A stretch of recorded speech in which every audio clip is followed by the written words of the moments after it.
होनी चाहिए धर्मनिरपेक्षता, राष्ट्रवाद और सार्वभौमिकता पर। तो आइए सबसे पहले हम ये जानने का प्रयास करते हैं कि धर्मनिरपेक्षता, राष्ट्रवाद और सार्वभौमिकता होता क्या है। आप में से कोई बताएगा धर्मनिरपेक्षता यानी सेक्युलरिज्म क्या होता है? ये बात बताइए, इस पर बताइए।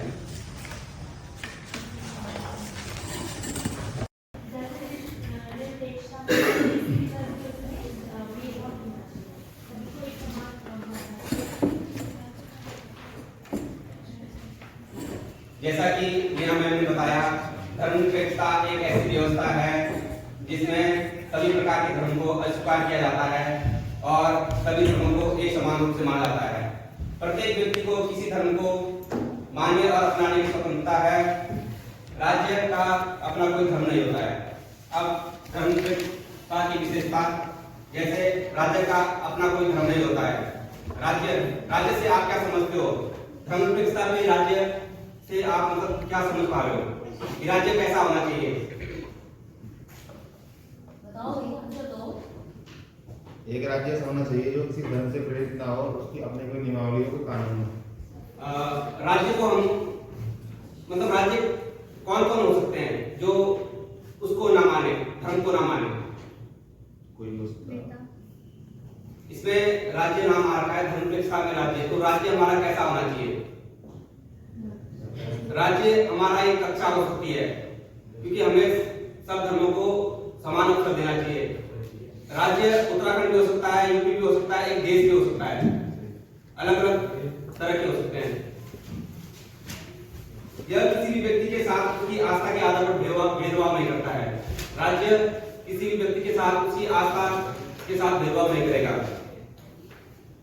धर्मनिरपेक्षवादी शिक्षा के लक्ष्य इंसान को इंसान बनाना, इंसान इंसान से प्यार करे, ना कि धर्म के आधार पर भेदभाव और नफरत करे। यानी सबको साथ में लेकर चलना, सबका साथ सबका विकास। इंसान के अंदर भावना, मानवता की भावना होनी चाहिए, यानी वसुधैव कुटुंबकम, एक पृथ्वी, एक राष्ट्र, एक परिवार जैसी मानवता इंसान के अंदर होनी चाहिए। धर्मनिरपेक्षता शब्द संविधान में पहले नहीं था, इसको कब जोड़ा गया?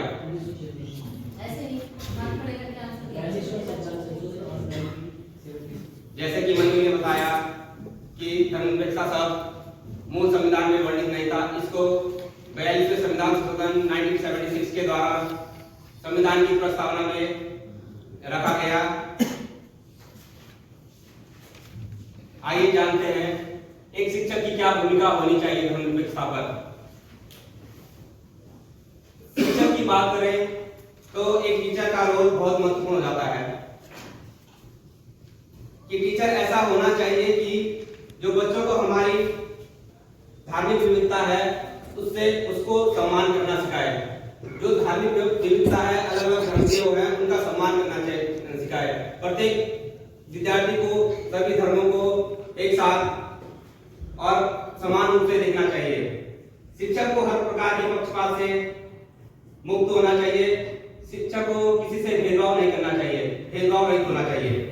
उन्हें धर्म के आधार पर किसी प्रकार की पक्षपात बल्कि सबको एक समान रूप से समझना चाहिए।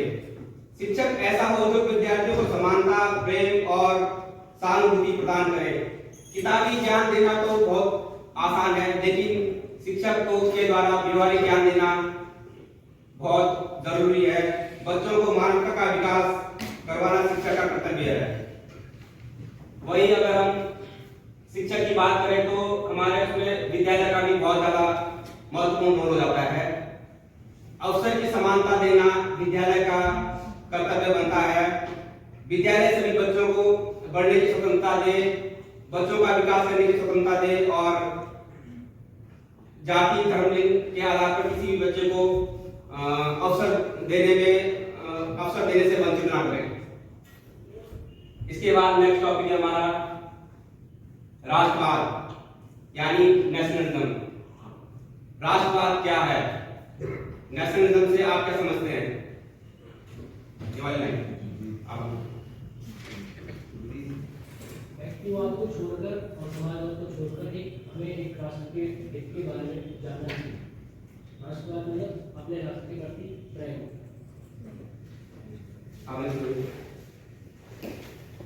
राष्ट्रवाद से आप क्या समझते हैं? तो पर्टिकुलर हो गई या टॉपिक जानते हो है आंसर देने के लिए। तो नेशनलिज्म क्या होता है? राष्ट्रवाद क्या है? इन्हीं से आंसर हो गया। ये बताइए। राष्ट्रवाद एक ऐसा शब्द है जिससे जो एक हिंसा को जन्म देता है, जिससे हमें प्रेम की भावना नहीं आती। हम ऐसा करते हैं कि अपने देश से तो प्रेम करते हैं लेकिन दूसरे देश से प्रेम नहीं करते। ये राष्ट्रवाद है। बढ़िया बताया मनवीर और मोहिनी ने। राष्ट्रवाद का सामान्य अर्थ है एक सामूहिक पहचान। सामूहिक पहचान किसी की भी हो सकती है, एक कक्षा की हो सकती है, किसी धर्म की हो सकती है, किसी जाति की हो सकती है, किसी राज्य की हो सकती है। इसकी अगर हम परिभाषा देने की बात करें तो एक भौगोलिक सीमा के अंदर जो वहां रहने वाले लोग होते हैं, उन लोगों के मध्य जो एकता होती है, आपसी समन्वय की भावना उत्पन्न होती है, उसको ही राष्ट्रवाद कहते हैं। राष्ट्रवाद अचानक जन्म नहीं लेता, बल्कि धीरे धीरे ये बढ़ते हुए अपने स्वरूप में आता है और एक फाउंडेशन बनकर उभर जाता है। राष्ट्रवाद के विभिन्न आधार हो सकते हैं, जैसे सांस्कृतिक आधार, राजनीतिक आधार और सामाजिक आधार। इस प्रकार के आधार पर राष्ट्रवाद की भावना जन्म लेती है। राष्ट्रवाद एक मनोवैज्ञानिक विचार है जो कि दिखाई नहीं देता। क्या आपने किसी ने राष्ट्रवाद को देखा है? No sir. राष्ट्रवाद एक मनोवैज्ञानिक विचारधारा है जो दिखाई नहीं देती, जैसे कि प्रेम, भाव, घृणा, ईर्ष्या, अपनापन, भाव, लगाव, जुड़ाव आदि राष्ट्रवाद है। एक शिक्षक की क्या भूमिका होनी चाहिए राष्ट्रवाद में? विद्यार्थियों के मानसिक विकास की शिक्षक की महत्वपूर्ण भूमिका होती है। एक निपुण शिक्षक अपनी शिक्षक कौशल शैली से विद्यार्थियों में राष्ट्रीयता की भावना का विकास करता है। राष्ट्रीयता का भाव जहां एक और विद्यार्थी को राष्ट्रभक्त बनाता है, वहीं दूसरी ओर आदर्श नागरिक बनाता है। एक शिक्षक का दायित्व होना चाहिए कि एक वह बच्चे को राष्ट्रवाद के प्रति सटीक जानकारी उपलब्ध करवाए और सकारात्मक तथा नकारात्मक दोनों पहलुओं पर विद्यार्थियों को ज्ञान उपलब्ध करवाए। शिक्षा व्यवस्था में सबसे ज्यादा महत्वपूर्ण भूमिका शिक्षक की होती है। शिक्षक से समाज ने जिन इच्छा, आकांक्षा और उद्देश्यों की पूर्ति के लिए कामना की है, शिक्षक वो पूर्ति करवाए। शिक्षक विद्यार्थियों के मानसिक विकास, सामाजिक विकास और शारीरिक विकास को मजबूत करे।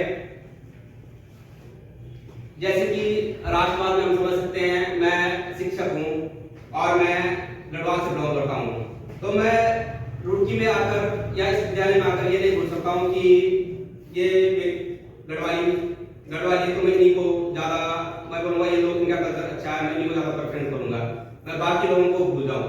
ये मेरा नकारात्मक राष्ट्रवाद है, क्योंकि मुझे सबको एक साथ लेकर चलना है। मेरे अंदर सीमा से अधिक राष्ट्रवाद नहीं होना चाहिए। राष्ट्रवाद सीमा से अधिक होना नकारात्मक उसमें आता है। नेक्स्ट है सार्वभौमिकता यानी यूनिवर्सलिज्म। क्या है? आप सार्वभौमिकता से क्या समझते हैं? किसकी तरफ इशारा है? मैम ये वाली लाइन 3 लोग डिवाइड कर दो। बताओ कि इधर से लेफ्ट साइड से नहीं, अभी ये बता दो। सार्वभौमिकता का मतलब है कि जो भी इस यूनिवर्स में जितने भी लोग हैं, जितने सब ये जो है एक परिवार है, तुम्हारा नॉलेज है कि एक परिवार है, एक परिवार की तरह इसको मानवता को ज्यादा हो करके एक परिवार की तरह लेना चाहिए। जैसा कि नेहा मैम ने बताया, सार्वभौमिकता से तात्पर्य है कि एक वर्ण, एक परिवार, किसी भी संसाधन को सभी को एक समान रूप से करना या सबको बराबर बांटना। इसी प्रकार शिक्षा भी सभी के लिए उपलब्ध कराने के लिए सार्वभौमिकता या सार्वभौमिकरण कह सकते हैं।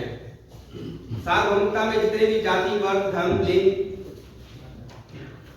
इत्यादि में भिन्नता होने के बावजूद भी सबके लिए शैक्षिक अवसर उपलब्ध कराना शिक्षक का दायित्व है। वही हमारे समाज में बहुत से प्रकार के भिन्नता पाई जाती है, जाति के आधार पर, धर्म के आधार पर, लिंग के आधार पर और अन्य सभी के आधार पर अनेकों प्रकार की भिन्नता पाई जाती है। तो इन विभिन्नता होने के बावजूद भी शिक्षक का ये दायित्व बनता है कि वो विद्यार्थियों को शिक्षा उपलब्ध करवाए। सार्वभौमिकरण सभी के लिए विशेष है, विशेष किसी एक के लिए नहीं। इसका यह अर्थ है शिक्षा प्रत्येक बच्चे का जन्मसिद्ध अधिकार है, किसी विशेष वर्ग के लिए नहीं। शिक्षा को सभी बच्चों के लिए अनिवार्य रूप से उपलब्ध कराना ही शिक्षक का कर्तव्य है। अंत में मेरा इस टॉपिक से यही कंक्लूजन निष्कर्ष निकलता है कि एक शिक्षक का कर्तव्य बिल्कुल मेरी तरह होना चाहिए। जैसा कि मैंने आप सभी को बताया, धर्मनिरपेक्षता यानी शिक्षक को धर्मनिरपेक्ष होना चाहिए। जैसे ये भी धर्म है, ये भी धर्म है, ये भी धर्म है, लेकिन मैंने सभी धर्मों को एक समान स्थान दिया और सभी को मौका दिया कहने का। उसी प्रकार राष्ट्रवाद आप लोग सीमा से बढ़कर हो। मेरा प्रेम अगर इधर है तो उतना ही प्रेम मेरा इधर भी होना चाहिए, उतना ही इधर भी होना चाहिए। तो मेरा ये राष्ट्रवाद पॉजिटिव में जाता है। अगर मैं किसी से प्रेम करूं और इनसे घृणा करूं तो मेरा नकारात्मक की ओर इशारा करता है।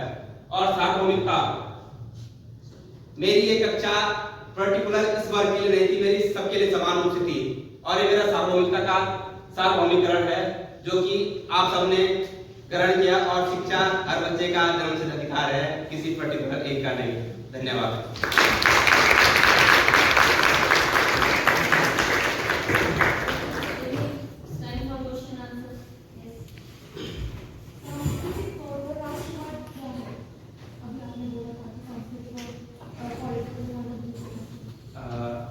आपका क्वेश्चन है सांस्कृतिक तौर पर राष्ट्रवाद है। जैसे कि मैं एग्जाम्पल देता हूँ जो समझ आ सकते ना। जैसा कि हम गढ़वाली है, हमारा कल्चर गढ़वाली है और हम लोग यहाँ रुड़की में आकर रह गए कि हमारा कल्चर सबसे श्रेष्ठ है और आप लोग रुड़की वालों का कल्चर तो हमारे सामने कुछ भी नहीं है। तो ये मेरा नेगेटिव राष्ट्रवाद की तरफ इशारा करता है, क्योंकि मुझे अपने उससे प्रेम है, अपने कल्चर से प्रेम है। मैं आप लोगों का कल्चर अनदेखा कर रहा हूँ। तो ये मैं शिक्षक होने के नाते मैं अपने बच्चों को गलत नेगेटिव में लेके जा रहा हूँ। तो मेरा कर्तव्य है कि मैं मेरे प्रेम, राष्ट्रवाद में प्रेम होना चाहिए, लेकिन इतना भी नहीं होना चाहिए कि सीमा से अधिक हो जाए। ये राष्ट्रवाद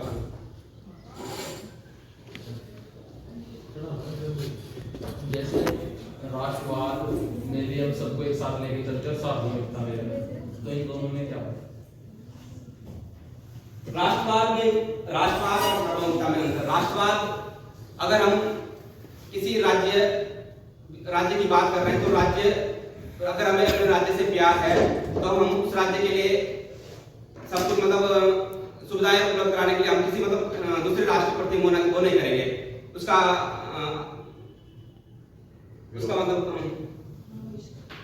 विरोध नहीं करेंगे।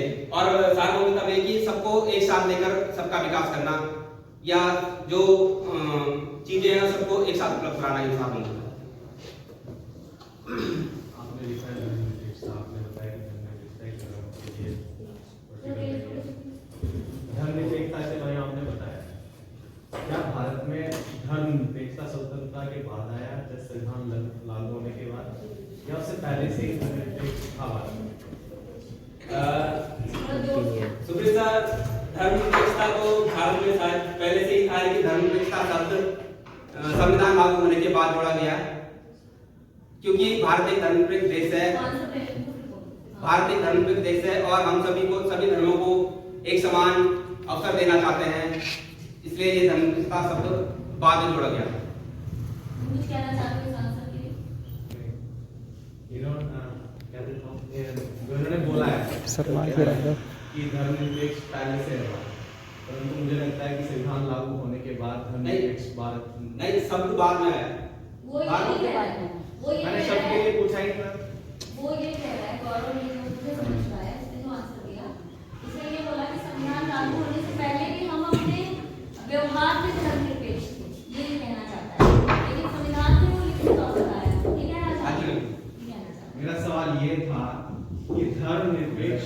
पहले से था या बाद में संविधान लागू होने के जिससे बात हुआ कि बाद में भारत धर्मनिरपेक्ष बना या पहले था? नहीं, धर्मनिरपेक्ष भारत पहले से था। पहले हिंदू मुस्लिम सिख ईसाई हम सब लोग को समान अवसर देते थे पहले। हाँ पहले से ही।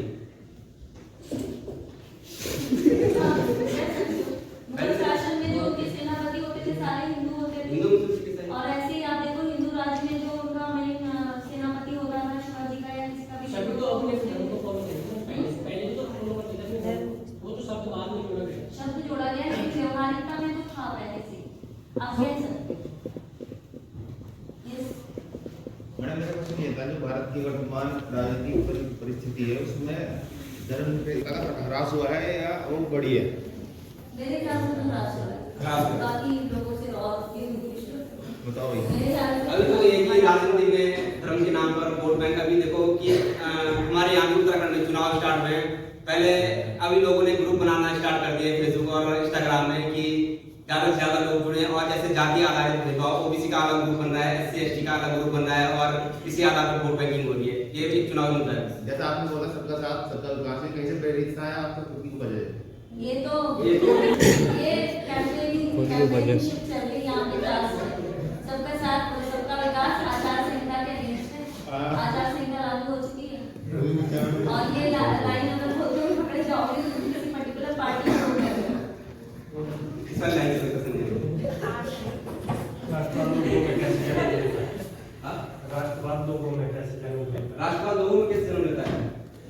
राष्ट्रवाद लोगों में इस प्रकार से जन्म लेता है जैसे कि हमारी ये सीमा है और हम इसी सीमा के बारे में सोचे और इसी सीमा के अंतर्गत हम मतलब अपने ही को सर्वस्व समझने लगे। बाकी को हम कुछ ना मतलब बाकी को हम कोई महत्व नहीं दे रहे। तो ये लोगों के मतलब अंदर राष्ट्रवाद के प्रति हिंसा वाली भावना उत्पन्न रहती है।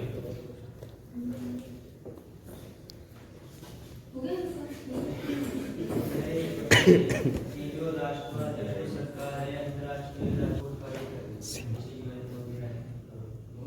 भूमिका कार्य करते जाएंगे कि राष्ट्रवाद का नाम है हमारे आसपास जो घटनाएं देखने को मिलती है। राष्ट्रवाद में अंतर्राष्ट्रीय स्तर पर बहुत सारे संगठन बनाए गए हैं इसको नियंत्रित करने के लिए, जैसे इसको बनाए रखने के लिए, लेकिन फिर भी अगर ये नहीं हो पा रहा है तो बहुत सी चीजें होती है ना। किसी को अब हम हर धर्म हर जाति उसका दिमाग अलग अलग तरीके से काम करता है। किसी को बांधना हमारे मतलब इंसान को बांधना हमारे बस में नहीं है। तो सबके विचार सबका भाव एकदम से समेटना वो बहुत धीरे धीरे कार्य हो रहा है। जहाँ पे भी आप देखो ना विश्व के किसी भी देश में देखो जहाँ पे तानाशाही है वहाँ पे संयुक्त राष्ट्रवाद आपको देखने को मिलता है। क्योंकि वहाँ पे वो अपनी पावर को और बढ़ाना चाहते हैं, दूसरों के ऊपर कब्जा करना चाहते हैं। इस वजह से वो राष्ट्रवाद ये रीजन है। हाँ कोरिया है, रशियन है, बहुत सारे देश हैं। तो आप देखो जहाँ पे भी तानाशाही है वहाँ पे ये हमें संयुक्त राष्ट्रवाद मिलता है। क्योंकि वो उनकी सोच इतनी सीमित हो जाती है कि वो अपने आप को ही अपना वर्चस्व बनाने के लिए दूसरों का नुकसान करने की तो ये रीजन है लगता है। बाकी तो सबके अपने अपने हर कोई अपना विजन के लिए स्वतंत्र है। तो मेरा जो मानना है वो मुझे ऐसा लगता है। और कोई किसी का क्वेश्चन है? एंड करें सरोवर। Thank you. एक तो लाइक और शेयर ठोक दीजिए, महाकाल का दबा के लाइक और शेयर ठोक दीजिए, 5000 लौटे दिख जाना चाहिए।